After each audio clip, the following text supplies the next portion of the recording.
Hello student, आज के lecture में आप लोगों का स्वागत है। लास्ट लेक्चर में हम लोगों ने डिस्कस किया था विभव मापी के अनुप्रयोग के बारे में। विभव मापी का पहला अनुप्रयोग था आपका किसी भी सेल का आंतरिक प्रतिरोध ज्ञात करना, और सेल के आंतरिक प्रतिरोध के लिए फॉर्मूला आया था अपने पास small r is equal to L1 minus L2 upon में L2 इंटू में कैपिटल R, जहां पर स्मॉल r था आपका सेल का आंतरिक प्रतिरोध, L1 था आपका सेल के लिए संतुलित लंबाई, और L2 था आपका ज्ञात प्रतिरोध कैपिटल R के सिरों पर उत्पन्न विभव पतन के लिए संतुलित लंबाई, और कैपिटल R ज्ञात प्रतिरोध था। फिर इसके बाद में दूसरा था आपका एप्लीकेशन या फिर अनुप्रयोग किन्हीं दो सेलों के विद्युत वाहक बलों की तुलना करना। दो सेलों के विद्युत वाहक बलों की तुलना से मिला था कि E1 अपॉन E2 बराबर L1 अपॉन L2 मिला था। मतलब दो सेलों के विद्युत वाहक बलों का अनुपात उनके लिए संतुलित लंबाई के अनुपात के बराबर होता है। तीसरे एप्लीकेशन में बोली थी बात अपन ने, तीसरे एप्लीकेशन के अंदर अपन ने बोला था कि किसी अल्प प्रतिरोध का मान ज्ञात करना। अल्प प्रतिरोध का वैल्यू था आपका small r is equal to L2 minus L1 upon में L1 और इनटू में कैपिटल R। जहां पर L1 क्या था, जहां पर L1 जो है वो L1 तो था आपका कैपिटल R ज्ञात प्रतिरोध के सिरों पर उत्पन्न विभव पतन के लिए संतुलित लंबाई, L2 था आपका R और स्मॉल r दोनों प्रतिरोधों के सिरों पर उत्पन्न विभव पतन के लिए संतुलित लंबाई, कैपिटल R था आपका ज्ञात प्रतिरोध। आज करेंगे चौथा एप्लीकेशन, और चौथे एप्लीकेशन में बोलना आपको वोल्टमीटर का अंश शोधन।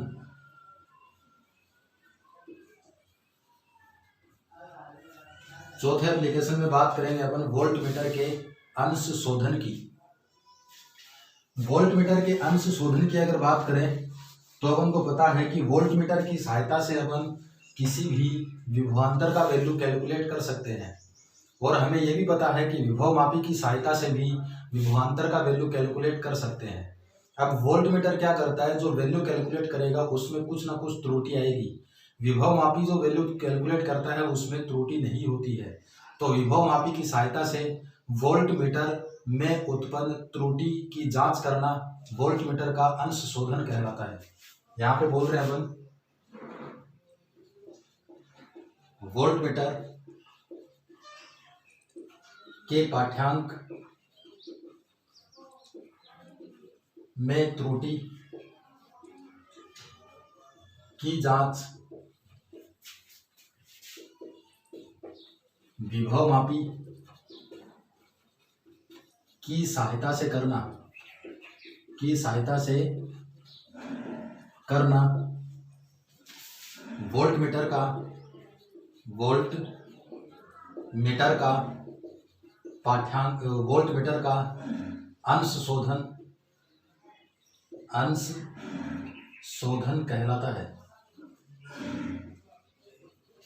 यहाँ पे बोल रहे हैं अपन कि विभव मापी की सहायता से वोल्टमीटर के अंदर कितनी त्रुटि आई है, वोल्टमीटर के पाठ्यांक में कितनी त्रुटि है, उसकी जांच करना ही वोल्टमीटर का अंश शोधन कहलाता है। सभी एप्लीकेशन में अपन ने बोला था कि प्राथमिक परिपथ जो है उसको एज इट इज रखना है। प्राथमिक परिपथ में कोई भी चेंजमेंट नहीं करना है, जो भी चेंजमेंट करना है वो द्वितीयक परिपथ के अंदर करेंगे।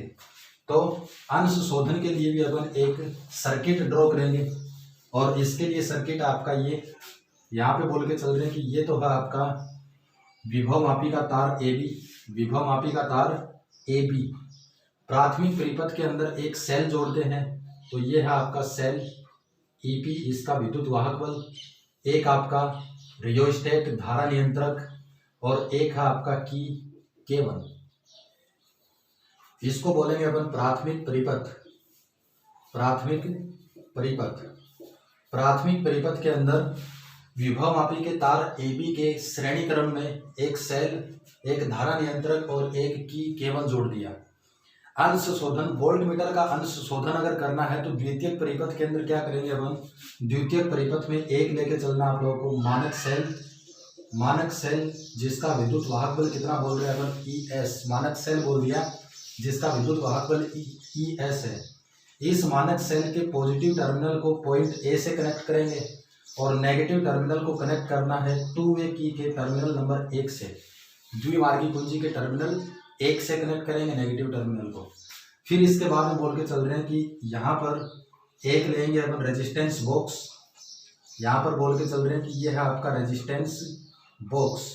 इस रेजिस्टेंस बॉक्स का उच्च विभव सिरा पॉइंट ए के साथ और निम्न विभव सिरा जो है, निम्न विभव सिरा उसको टर्मिनल 3 द्विमार्गी कुंजी के टर्मिनल 3 से कनेक्ट करेंगे। फिर इसके बाद में यहाँ पे बोल रहे हैं कि ये है आपका एक बैटरी। बैटरी का पॉजिटिव टर्मिनल पॉइंट ए के साथ कनेक्ट कर दिया। एक लेंगे अपन रियोस्टेट, ये आपका रियोस्टेट RH2, ये बोल दिया की है आपका K2 और इसको कनेक्ट कर देंगे रेजिस्टेंस बॉक्स के लो पोटेंशियल टर्मिनल से। फिर इसके बाद में जिस वोल्टमीटर का अंश शोधन करना है उस वोल्टमीटर को कनेक्ट करेंगे अपन कहाँ पर, उस वोल्टमीटर को कनेक्ट करेंगे रेजिस्टेंस बॉक्स के पैरेलल में। वोल्टमीटर को कहाँ पर कनेक्ट करना है, रेजिस्टेंस बॉक्स के पैरेलल के अंदर कनेक्ट करना है। बच गया आपका टू वे की का टर्मिनल नंबर 2। टर्मिनल 2 के साथ एक गैल्वेनोमीटर और एक जॉकी कनेक्ट करेंगे। ये है आपका विद्युत परिपथ, किसके लिए, वोल्टमीटर के अंश शोधन के लिए। प्राथमिक परिपथ में एक तार के श्रेणी क्रम के अंदर सेल रियोस्टेट RH1 और की K1 जोड़ दिया। द्वितीयक परिपथ के अंदर जोड़ दिया अपन ने एक स्टैंडर्ड सेल जिसका पॉजिटिव टर्मिनल पॉइंट ए के साथ, नेगेटिव टर्मिनल द्विमार्गी कुंजी के टर्मिनल 1 के साथ एक रेजिस्टेंस बॉक्स का उच्च विभव सिरा पॉइंट ए से और निम्न विभव सिरा जोड़ दिया द्विमार्गी कुंजी के टर्मिनल 3 से। रेजिस्टेंस बॉक्स के पैरेलल में जोड़ दिया वोल्टमीटर जिसका अंश शोधन करना है और बाद में एक बैटरी का पॉजिटिव पॉइंट ए के साथ नेगेटिव टर्मिनल के साथ रियोस्टेट और कुंजी K2 को जोड़ दिया। इसमें भी आप लोगों को 2 ही प्रोसेस करना है और 2 प्रोसेस के अंदर पहले प्रोसेस में बोलेंगे कि जो द्वितीय परिपथ में सेल है आपका स्टैंडर्ड सेल, इस स्टैंडर्ड सेल की सहायता से विभव मापी का विभव प्रवणता कितना होगा। बात कर रहे हैं अपन प्रथम प्रोसेस की, तो पहली प्रोसेस है आपका प्लग को द्विमार्गी कुंजी के टर्मिनल 1 व 2 के बीच लगाने पर, यहाँ पे बोल रहे हैं अपन सबसे पहले प्रोसेस में कि द्विमार्गी कुंजी के टर्मिनल 1 और 2 के बीच में लगाएंगे अपन प्लग। जैसे ही प्लग लगा दिया तो सर्किट केवल आपका ये वाला काम करेगा, नीचे वाला सर्किट काम नहीं करेगा। 1 और 2 के बीच में टर्मिनल लगाने के बाद में स्टैंडर्ड सेल का विद्युत वाहक बल अपन को पता है, जॉकी को क्या करेंगे, स्लाइड करेंगे वायर के ऊपर और स्लाइड करके उस बिंदु पर टच करेंगे जिसके लिए गैल्वेनोमीटर के अंदर कोई भी विक्षेप ना हो, मतलब उस संतुलन बिंदु के ऊपर टच करके लंबाई को कैलकुलेट करेंगे पॉइंट ए से। मान के चल रहे हैं कि लंबाई कितना है आपका L1, यहाँ पे कितना मान के चल रहे हैं अपन, लंबाई कितना है L1, ये लिख रहे हैं अपन मानक सेल ES के लिए संतुलित लंबाई, मानक सेल EL के लिए संतुलित लंबाई, और संतुलित लंबाई को कितना मान लिया अपन ने, L1 मान लिया। तो यहाँ से लिख रहे हैं अपन विभव मापी के सिद्धांत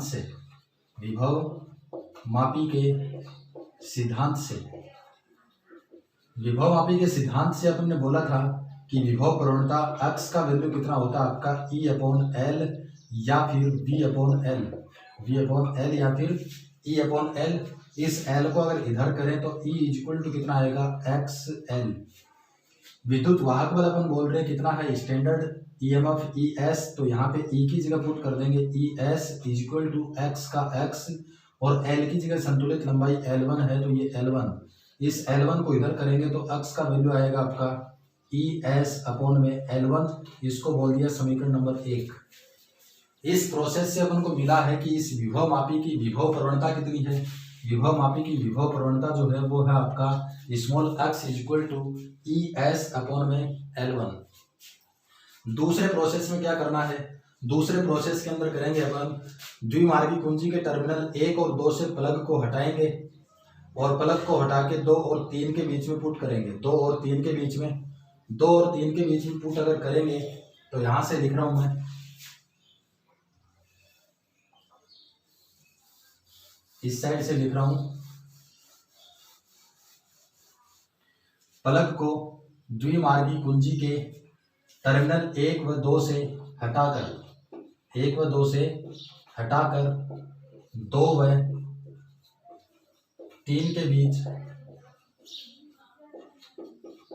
लगाते हैं तथा RH2 से इच्छित धारा प्रवाहित करते हैं। धारा प्रवाहित करते हैं।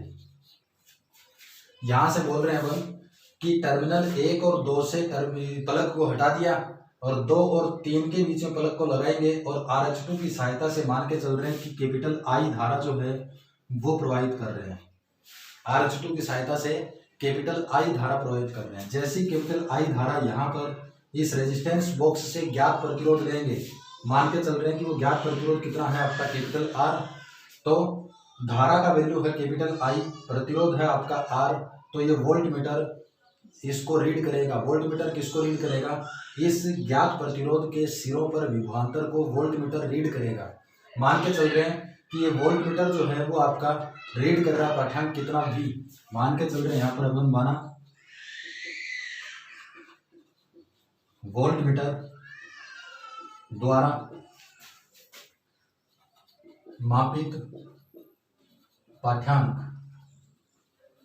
वोल्ट मीटर द्वारा मापित पाठ्यांक को कितना बोल दिया अपन ने, V बोल दिया। वोल्ट मीटर जो है वो कितना पाठ्यांक माप रहा है आपका V, त्रुटिपूर्ण है तो इसको बोल दिया अपन ने त्रुटिपूर्ण पाठ्यांक कितना है, कैपिटल V है। अब इसी पोटेंशियल को, इसी विभवांतर को ज्ञात करना अपन को इस विभव मापी की सहायता से। वोल्ट मीटर ने तो माप लिया जिसका वैल्यू बोल रहे हैं अपन कितना है V है। अब यही विभवांतर R के अक्रॉस विभवांतर फाइंड करना है इस विभव मापी से, तो इस चौकी को स्लाइड करेंगे, स्लाइड करके उस बिंदु पर टच करेंगे जिसके लिए गैल्वेनोमीटर के अंदर कोई भी विक्षेप ना हो। इस बार मान के चल रहे हैं कि इसके लिए संतुलित लंबाई कितना है आपका L2, तो ये L2 बोल दिया। यहाँ पे लिख रहे हैं अपन माना कैपिटल R के सिरों पर विभव पतन के लिए संतुलित लंबाई, विभव पतन के लिए संतुलित लंबाई कितना मान लिया अपन ने, L2। अगर विभव पतन के लिए कैपिटल R के सिरों पर जो पाठ्यांक वोल्ट मीटर ने मापा था वो तो था त्रुटिपूर्ण जिसका वैल्यू V है, और अपन ज्ञात कर रहे हैं कि इस विभव मापी से विभव पतन कितना आएगा, तो उसके लिए संतुलित लंबाई कितना बोल दिया अपन ने, L2। और यहाँ से लिख रहे हैं अपन को पता है कि x बराबर कितना होता है आपका V अपॉन L, x बराबर कितना होता है V अपॉन L। यहाँ से लिख देते हैं अपन, सो यहाँ पे लिख देते हैं अपन माना विभव मापी द्वारा मापा गया विभव पतन कितना मान के चल रहे हैं, V डैश। वोल्ट मीटर जो पाठ्यांक ज्ञात कर रहा है उसको बोल रहे हैं अपन V, और विभव मापी द्वारा जो माप रहे हैं उसको मान के चल लिया अपन ने V डैश। तो इस फॉर्मूले के अंदर वैल्यू पुट करेंगे, और इस फॉर्मूले के अंदर वैल्यू पुट कर रहे हैं अपन, तो ये हो गया आपका x इक्वल टू V की जगह V डैश, संतुलित लंबाई कितना है L2, तो ये L2। इसको करेंगे इस साइड में, तो V डैश इक्वल टू कितना आएगा आपका x L2। समीकरण नंबर 1 से x का वैल्यू पुट करेंगे तो ये आएगा आपका समीकरण 1 से x का मान रखने पर, x का मान अगर रखेंगे तो V डैश इक्वल टू कितना आएगा, V dash equal to x का वैल्यू था आपका ES अपॉन में L1 और इनटू में L2 का L2। ये जो V डैश है ये है आपका यथार्थ मान, यथार्थ मान जो किसने मापा है, जो मापा है विभव मापी ने। वोल्ट मीटर ने त्रुटिपूर्ण पाठ्यांक मापा था V और विभव मापी द्वारा है आपका V डैश। तो दोनों के पाठ्यांक में कितना त्रुटि होगा, तो त्रुटि को लिख रहा हूं मैं यहाँ पर, इसलिए त्रुटि डेल V बराबर कितना बोलेंगे, V माइनस V डैश। इस फॉर्मूले से अपन त्रुटि का वैल्यू कैलकुलेट कर सकते हैं कि वोल्ट मीटर कितना त्रुटिपूर्ण मान ज्ञात करता है। इस तरीके से वोल्ट मीटर का अंश शोधन करेंगे। इसके बाद में विभव मापी का लास्ट अनुप्रयोग, पांचवा अनुप्रयोग है आपका एमीटर का अंश शोधन। इस बार अपन को करना है एमीटर का अंश शोधन। किस टाइप से करेंगे, एमीटर के अंश शोधन में भी वही बोलना अपन को कि एमीटर क्या करेगा, आपका धारा का मान ज्ञात करता है और वह कितना त्रुटिपूर्ण मान ज्ञात करेगा उस बात की जांच करनी है विभव मापी की सहायता से। यहाँ पे लिख रहे हैं अपन एमीटर द्वारा मापे गए पाठ्यांक की जांच विभव मापी द्वारा करना, विभव मापी द्वारा करना एमीटर का अंश शोधन कहलाता है। कि एमीटर जो है वो कितना त्रुटिपूर्ण धारा का मान ज्ञात करेगा उस बात की जांच करनी है अपन को विभव मापी की सहायता से। इस प्रक्रिया को बोलेंगे अपन एमीटर का अंश शोधन। प्राथमिक परिपथ आपका वो का वही, प्राथमिक परिपथ में एक तार AB के साथ सेल और एक रियोस्टेट RH1 और की K1 को कनेक्ट कर दिया। द्वितीयक परिपथ के अंदर क्या कनेक्ट करना आपको, द्वितीयक परिपथ के अंदर कनेक्ट करना है एक मानक सेल जिसका विद्युत वाहक बल है ES।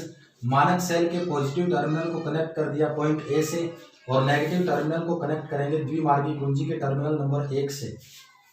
फिर इसके बाद में यहाँ पर बोल के चलेंगे कि एक अपना 1 ओम का कुंडली है, 1 ओम प्रतिरोध लेंगे और उस 1 ओम प्रतिरोध के उच्च विभव सिरे को जोड़ेंगे पॉइंट A से और इसके श्रेणी क्रम में जोड़ेंगे अपन एक एमीटर। श्रेणी क्रम के अंदर एमीटर, क्यों, क्योंकि एमीटर हमेशा परिपथ के अंदर श्रेणी क्रम में जुड़ता है। तो एमीटर को जोड़ दिया, एमीटर के नेगेटिव टर्मिनल को कनेक्ट करेंगे टर्मिनल नंबर 3 के साथ द्विमार्गी कुंजी के टर्मिनल 3 से। और फिर इसके बाद में यहाँ पर बोल रहे हैं कि ये है आपका एक बैटरी जिसका पॉजिटिव टर्मिनल पॉइंट A से और नेगेटिव टर्मिनल को रियोस्टेट RH2 की सहायता से और कुंजी K2 लगाकर एमीटर के नेगेटिव टर्मिनल से इसको कनेक्ट कर देंगे। टर्मिनल नंबर 2 द्विमार्गी कुंजी का टर्मिनल नंबर 2 जो है उसको कनेक्ट करेंगे गैल्वेनोमीटर और गैल्वेनोमीटर से जोकी के साथ कनेक्ट करेंगे। इसके अंदर भी वही 2 प्रोसेस करना आपको। वही 2 प्रोसेस के अंदर क्या बोलना है, पहले प्रोसेस में कि प्लग को द्विमार्गी कुंजी के टर्मिनल 1 और 2 के बीच में पुट करेंगे। यहाँ पे लिखने पहला प्रोसेस, प्लग को द्विमार्गी कुंजी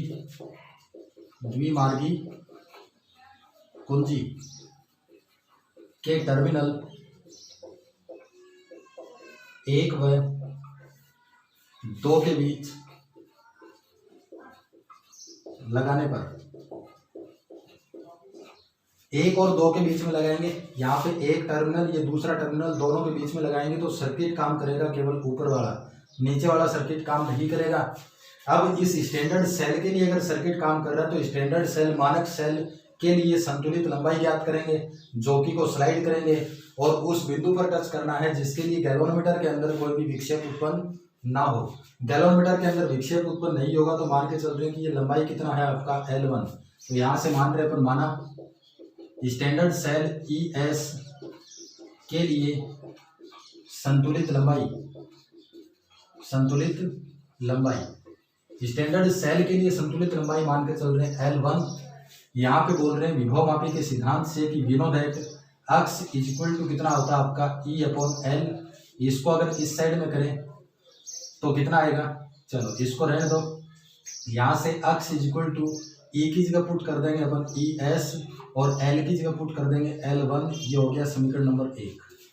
मतलब पहले अपन को इसके अंदर भी क्या करना है, इस अंश एमीटर के अंश शोधन के अंदर भी पहले अपन को विभव मापी की विभव प्रवणता ज्ञात करनी है, जिसका वैल्यू कितना आया x = ES/L1।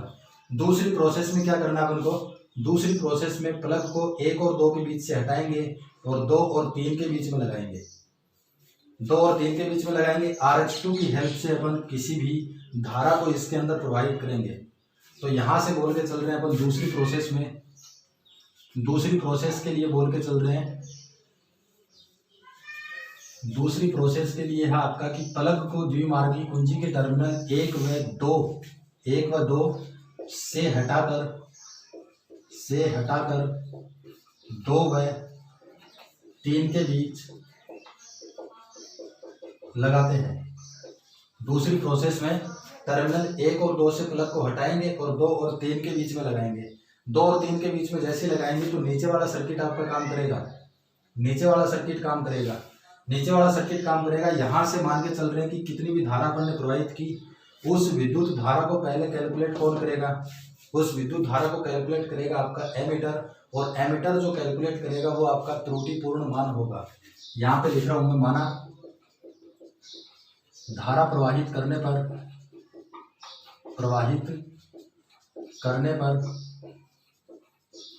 एमीटर द्वारा मापित त्रुटिपूर्ण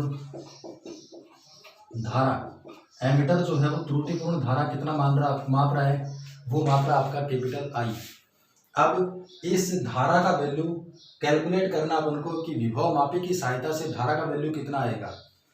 एमीटर जो है वो तो माप रहा है आपका त्रुटिपूर्ण वैल्यू, लेकिन विभव मापी जो मापेगा वो मापेगा एग्जैक्ट वैल्यू। यहाँ से बोल के चल रहे हैं अपन कि मान के चल रहे हैं विभव मापी जो धारा माप रहा है वो वैल्यू कितना है आपका I'। तो यहाँ पे लिख देते हैं, माना विभव मापी धारा का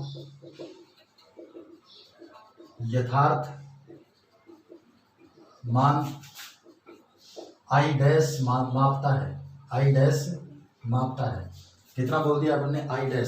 यहाँ से I' अगर बोले विद्युत धारा 1 ओम प्रतिरोध है, तो इस 1 ओम प्रतिरोध के सिरों पर विभवांतर कितना होगा, उस विभवांतर का वैल्यू कैलकुलेट करेंगे अपन इस विभव मापी की सहायता से। यहाँ पे बोल के चल रहे हैं अपन 1 ओम प्रतिरोध के सिरों पर विभव पतन कितना बोलेंगे, V = IR। इस फॉर्मूले से अपन को पता है कि ओम के नियम से V = कितना होता है आपका IR। यहाँ पे V = I का वैल्यू कितना बोल रहे हैं, विभव मापी माप रहा है आपका I', तो ये I' इंटू में R का वैल्यू 1 ओम, तो 1 ओम V = कितना आएगा आपका I'। इसको बोल दिया समीकरण नंबर 2। अब क्या करना है हमको कि V' का वैल्यू एक बार तो अपन ने बोल दिया कि इसके इक्वल आया। बैलेंसिंग लेंथ की कंडीशन में कितना आएगा, तो इस जोकी को स्लाइड करेंगे, स्लाइड करके बैलेंसिंग लेंथ फाइंड करेंगे और मान के चल रहे हैं कि बैलेंसिंग लेंथ कितना है आपका L2। यहाँ पे बोल रहे हैं माना V के लिए V, और V क्या है आपका 1 ओम प्रतिरोध के सिरों पर विभव पतन है। V के लिए संतुलित लंबाई कितना मान लिया, L2। इसलिए x बराबर क्या होगा, चूंकि पता है हमको x बराबर V/L, तो इसको अगर इधर करें तो V बराबर कितना आएगा XL। V = x का x, L की जगह संतुलित लंबाई पुट करेंगे L2, L की जगह संतुलित लंबाई L2। अब यहाँ से समीकरण 1 और 2 से मान रखेंगे। यहाँ पे लिख रहा हूँ मैं, समीकरण 1 व 2 से मान रखने पर, 1 और 2 से अगर मान रखेंगे तो इस V की जगह कितना आएगा, V की जगह तो आएगा समीकरण 2 से I', तो ये है आपका I'। x का वैल्यू कितना है, x का वैल्यू आया था अपना ES/L1 और इंटू में कितना है L2, तो ये आपका L2। ये विद्युत धारा मापेगा विभव मापी। यहाँ पे बोलेंगे इसको यथार्थ धारा। एमीटर जो माप रहा था वो तो है आपका त्रुटिपूर्ण मान कितना I, विभवमापी माप रहा आपका कितना आई डैश, तो आई डैश का वैल्यू कितना है ES upon L1 into L2। यहाँ से बोल देंगे त्रुटि, त्रुटि कितनी आएगी धारा में, del I mine is equal to, त्रुटि को अगर ज्ञात करेंगे तो del I is equal to त्रुटिपूर्ण मान कितना आई और माइनस में यथार्थ मान कितना आई डैश। इस फॉर्मूले से अपन ज्ञात कर सकते हैं कि एमीटर कितना त्रुटिपूर्ण मान ज्ञात करेगा। इस तरीके से एमीटर का अंश शोधन करना है। ये चैप्टर आपका यहाँ पर कंप्लीट। इस चैप्टर के बाद में अपन करते हैं इसके न्यूमेरिकल्स ऑब्जेक्टिव टाइप क्वेश्चन।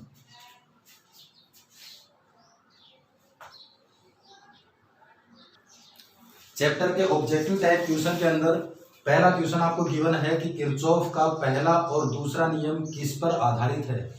आप लोगों को बताया था कि किरचॉफ का पहला नियम संधि नियम भी कहलाता है और किसी भी संधि के ऊपर आने वाली धाराओं का बीजगणितीय योग बाहर निकलने वाली धाराओं के बीजगणितीय योग के बराबर होता है।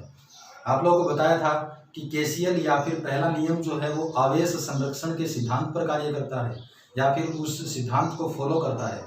किरचॉफ का दूसरा नियम क्या था आपका कि किसी भी बंद लूप के अंदर धारा और उससे संबंधित प्रतिरोध का गुणनफल का बीजगणितीय योग परिपथ में उपस्थित विद्युत वाहक बलों के बीजगणितीय योग के बराबर होता है। और किरचॉफ का दूसरा नियम ऊर्जा संरक्षण के सिद्धांत को फॉलो करता है। तो इसमें गिवन आपको कि किरचॉफ का पहला नियम किसको फॉलो करेगा, आवेश संरक्षण सिद्धांत को, और दूसरा नियम किसको फॉलो करेगा, ऊर्जा संरक्षण के सिद्धांत को। तो आंसर कितना होगा आपका ऑप्शन ए। क्वेश्चन आपको दूसरा गिवन है कि चित्र में दर्शाए परिपथ में ए और बी के बीच विभवांतर ज्ञात करना है। यहाँ आपको दे रखा आपको क्वेश्चन नंबर 2। क्वेश्चन नंबर 2 में आपको गिवन है इस तरीके से एक परिपथ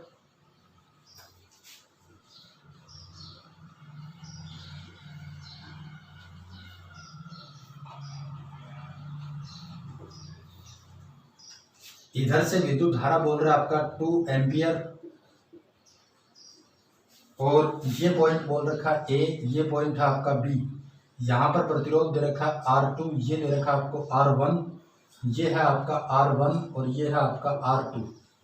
इधर निकल रहा वापस कितना 2 एम्पियर।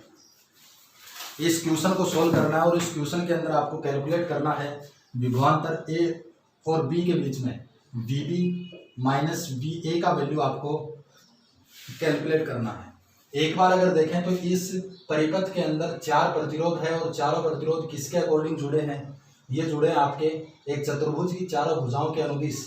और चतुर्भुज की चारों भुजाओं के अनुदिश अगर जुड़े हों तो इसको P, ये Q, ये R, ये S, P बटे Q बराबर R बटे S अगर हो तो इसका मतलब संतुलित व्हीट स्टोन सेतु होता है। एक बार चेक करते हैं, इसको चेक कर रहे हैं तो बोल रहे हैं अपन कि P ये है, यहाँ पे पता है अपन को कि P upon Q is equal to R upon S। P का वैल्यू कितना बोल के चले R1 अपॉन में Q का वैल्यू कितना R2 is equal to R का वैल्यू R2 अपॉन में S का वैल्यू R1। दोनों इक्वल होने चाहिए। दोनों अगर इक्वल नहीं है तो इसका मतलब ये असंतुलित व्हीट स्टोन सेतु है। संतुलित व्हीट स्टोन सेतु अगर होता तो A और B पॉइंट दोनों समान विभव पर कार्य करते, समान विभव पर कार्य करते तो इनके बीच विभवांतर कितना आता 0। लेकिन यहाँ पर ये संतुलित नहीं है तो उसके लिए इसको कैलकुलेट करना पड़ेगा। यहाँ से बोल के चल रहे हैं कि ये पॉइंट आपका कितना है x और इस पॉइंट को कितना मान लिया अपन ने y। अगर बात करें कि R1 और R2 इन दोनों प्रतिरोधों की बात करें तो दोनों प्रतिरोध किस में जुड़े हैं, श्रेणी क्रम में। किस में है, श्रेणी क्रम में। और इन दोनों प्रतिरोधों की अगर बात करें तो ये दोनों प्रतिरोध भी किस में है, ये दोनों भी आपके श्रेणी क्रम में है। श्रेणी क्रम के अंदर प्रतिरोधों का परिणामी प्रतिरोध कितना, दोनों को डायरेक्ट जोड़ेंगे तो ये आएगा आपका R1 प्लस में कितना R2। मतलब इस ब्रांच टोटल ब्रांच का प्रतिरोध कितना हो गया R1 प्लस R2 और नीचे वाली ब्रांच का भी टोटल कितना हो गया R1 प्लस R2। मतलब इधर भी प्रतिरोध R1 प्लस R2 है और इधर भी प्रतिरोध कितना है R1 प्लस R2। दोनों अगर इक्वल अगर है तो यहाँ से जो विद्युत धारा आएगी वो 2 इक्वल पार्ट में डिवाइड होती है।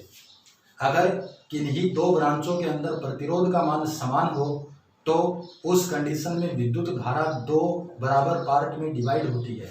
इस ब्रांच में टोटल प्रतिरोध R1 प्लस R2 है और इस ब्रांच में भी टोटल प्रतिरोध R1 प्लस R2 है, तो दो पार्ट में डिवाइड होगी तो 1 एम्पियर जाएगा आपका इस साइड में और 1 एम्पियर जाएगा आपका इस साइड में। 1 एम्पियर इस साइड में जाएगा, 1 एम्पियर इस साइड में जाएगा। अब अपन को पता है कि इस ब्रांच, केवल इस ब्रांच के अंदर प्रतिरोध R1 है और धारा कितनी है 1 एम्पियर। इस ब्रांच में प्रतिरोध R2 है और धारा कितनी है 1 एम्पियर। तो विभव का मान ज्ञात कर सकते हैं। अपन को A और B के बीच में विभवांतर ज्ञात करना है, तो अपन एक्स ए और एक्स बी के बीच में विभव ज्ञात अगर करें तो कितना आएगा, यहाँ से लिख रहे हैं अपन एक्स तथा ए के बीच विभव। एक्स और ए के बीच अगर विभव बोलेंगे तो विभव बोल के चल रहे हैं कि ये है आपका विभवांतर बोल दो।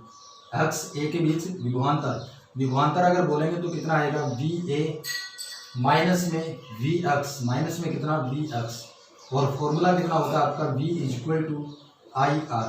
फॉर्मूला कितना होता है v is equal to I R. v की जगह पुट कर दिया V A minus V X, इस ब्रांच का विभवांतर V A minus V X is equal to I. Current कितना फ्लो हो रहा है, इसमें करंट फ्लो हो रहा है 1 और इसका रेजिस्टेंस कितना है R1, तो ये हो गया आपका R1। V A minus V X is equal to आ गया R1, इक्वेशन नंबर 1।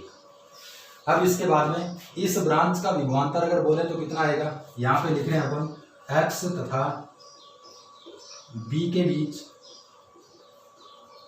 विभवांतर। x और b के बीच में विभवांतर अगर बोलेंगे तो इसको भी किससे करना है, v is equal to I R से। विभवांतर कितना, इन दोनों के बीच में विभवांतर vb माइनस वी एक्स, तो इसको लिख दिया अपन ने vb माइनस में V X is equal to धारा कितनी 1 एम्पियर और गुणा में ये इस ब्रांच में प्रतिरोध कितना R2, तो ये हो गया आपका R2। यहाँ पे लिख देंगे इसको VB minus V X is equal to R2, equation number 2। ज्ञात करना है उनको VB माइनस VA का वैल्यू, तो समीकरण 1 और 2 को कैलकुलेट करके VB माइनस VA का वैल्यू कैलकुलेट कर सकते हैं। क्या किस तरीके से करेंगे, समीकरण 2 में से समीकरण 1 को घटाएंगे तो इक्वेशन नंबर 2 में से माइनस करेंगे इक्वेशन नंबर 1 को। इक्वेशन नंबर 2 का लेफ्ट साइड है आपका VB minus V X, minus करना है इक्वेशन नंबर 1 का लेफ्ट साइड जो है आपका VA माइनस वी एक्स, और इक्वल टू राइट साइड कितना है 2 का R2 और 1 का कितना है राइट साइड R1। यहाँ से इसको अगर कैलकुलेट करेंगे तो VB minus V X minus इसको अंदर मल्टीप्लाई किया माइनस VA माइनस और minus plus V X equal to R2 minus R1। V X से वी एक्स कैंसिल आउट, बचेगा कितना, बचेगा आपका answer VB minus VA equal to R2 minus R1। इस तरीके से इस एग्जाम्पल को, इस न्यूमेरिकल को सोल्व करना है। इसके बाद में नेक्स्ट क्वेश्चन आपको गिवन है क्वेश्चन नंबर 3 ऑब्जेक्टिव टाइप के अंदर कि दिए गए परिपथ में आई का मान ज्ञात करो, और डायग्राम दे रखा आपको इस टाइप से।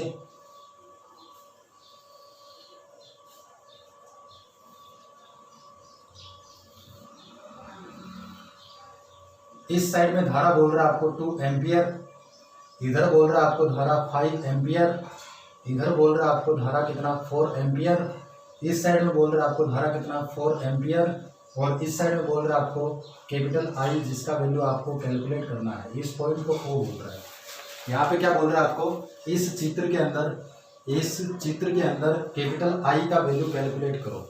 अगर देखें यहाँ पर तो ये पॉइंट ओ जो है ये क्या है आपका एक संधि है, ये क्या है आपका एक संधि या फिर जंक्शन नोड है। और किरचॉफ के पहले नियम से अपन ने बोला था कि किसी भी संधि या फिर नोड के ऊपर आने वाली धाराओं का बीजगणितीय योग बाहर निकलने वाली धाराओं के बीजगणितीय योग के बराबर होता है। यहाँ पे लिख रहे हैं अपन इस साइड में केसीएल लागू करने पर, केसीएल अगर लागू करेंगे तो यहाँ पे लिख रहे हैं अपन आने वाली धाराओं का योग और बराबर कितना बाहर निकलने वाली धाराओं का योग। संधि के ऊपर आने वाली धाराओं का योग बराबर कितना होगा बाहर निकलने वाली धाराओं के योग के। आने वाली धारा कौन कौन सी है, एक तो ये अंदर आ रही है, एक ये अंदर आ रही है और एक ये अंदर आ रही है। इन तीनों का योग कितना 5 + 4 + 2 बराबर बाहर कौन सी निकल रही है, एक ये निकल रही है और एक ये निकल रही है। तो इनका योग कितना 4 प्लस में i। यहाँ से इसको कैलकुलेट करेंगे तो i का वैल्यू कितना आएगा, i का वैल्यू आएगा आपका 7 एम्पियर। i का वैल्यू कितना आएगा 7 एम्पियर। इस तरीके से इस क्वेश्चन को सॉल्व करेंगे। नेक्स्ट क्वेश्चन आपको गिवन है कि व्हीटस्टोन सेतु में बैटरी और धारामापी की स्थितियों को परिवर्तित कर दिया जाए तो नई संतुलित लंबाई कितनी होगी। यहाँ पे बोल रहे हैं अपन कि अगर व्हीटस्टोन सेतु की बात करें तो ये था आपका इस टाइप से व्हीटस्टोन सेतु, जिसमें 4 प्रतिरोध और चारों प्रतिरोधों को एक चतुर्भुज की चारों भुजाओं के अनुदिश जोड़ा था। चारों भुजाओं के अनुदिश इस टाइप से। यहाँ पे बोला था गैल्वेनोमीटर, ये था आपका की K1, और यहाँ पे बोला था अपन ने बैटरी प्लस माइनस और ये की K2। इस तरीके से था आपका व्हीटस्टोन सेतु।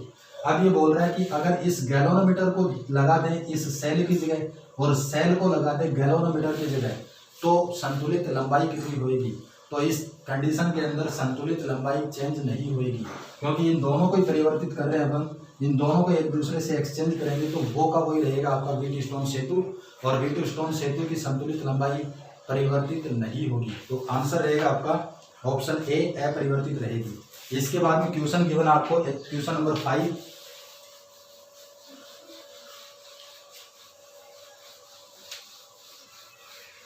क्वेश्चन नंबर 5 में गिवन है ये आपका एक सर्किट, इसमें ये प्रतिरोध गिवन है आपको 8 ओम, ये पॉइंट है आपका बी। इधर प्रतिरोध आपको गिवन है 6 ओम, इस साइड में प्रतिरोध गिवन है 4 ओम, ये पॉइंट है आपका ए। यहाँ पर गिवन है 3 ओम और ये इससे कनेक्टेड है। यहाँ पे कनेक्ट है आपका एक बैटरी जिसका विद्युत वाहक बल कितना 10 वोल्ट। इस टाइप से आपको एक सर्किट दिया है। इस सर्किट के अंदर आपको फाइंड करना है ए और बी के बीच विभवांतर। ए और बी के बीच में विभवांतर आपको फाइंड करना है, मतलब V A minus V B का वैल्यू आपको कैलकुलेट करना है। इसको अगर सोल्व करेंगे तो एक बार देखें कि 1 2 3 4 प्रतिरोध जुड़े हैं, और 4 प्रतिरोध किस में होते हैं, 4 प्रतिरोध होते हैं आपके व्हीटस्टोन सेतु में। व्हीटस्टोन सेतु के अंदर अगर है तो इसको इस टाइप से कनेक्ट कर दें कि ये तो है आपका कितना, इस टाइप से इसको कनेक्ट करके लिखें कि ये कितना है, ये तो गिवन है 8 ओम, ये गिवन है 6 ओम, ये गिवन है आपको 4 ओम, और ये गिवन कितना है आपको, ये गिवन है आपको 3 ओम। हो गया। फिर बाद में यहाँ पर गिवन आपको ये है 10 वोल्ट और इस तरीके से ये गिवन है। इस डायग्राम को अगर इस तरीके से लिखेंगे तो इसको तो कितना बोल रहे हैं अपन P, ये है आपका Q, ये है आपका R और ये S। व्हीटस्टोन सेतु के संतुलन अवस्था के लिए P/Q बराबर R/S होता है। P का वैल्यू कितना है 8, Q का वैल्यू कितना है 6, R का वैल्यू 4 और S का वैल्यू कितना है 3। कैलकुलेट करेंगे तो ये बचेगा 3, ये 4, कितना हो गया 4/3 बराबर 4/3। अगर दोनों इक्वल है तो इस कंडीशन में बोलेंगे कि ये आपका एक संतुलित व्हीटस्टोन सेतु है। क्या है, संतुलित व्हीटस्टोन सेतु। और संतुलित व्हीटस्टोन सेतु अगर हो तो उस टाइम पर ये पॉइंट और ये पॉइंट दोनों के दोनों समान विभव पर कार्य करते हैं। तो पॉइंट ए और बी समान विभव पर होंगे तो दोनों के बीच विभवांतर का वैल्यू कितना आएगा, ए व बी कहाँ पर है, समान विभव पर। समान विभव के ऊपर अगर है तो V A minus V B का वैल्यू आएगा आपका कितना 0। इस टाइप से इस न्यूमेरिकल को सोल्व करेंगे। आज के लिए बस इतना ही। Thank you.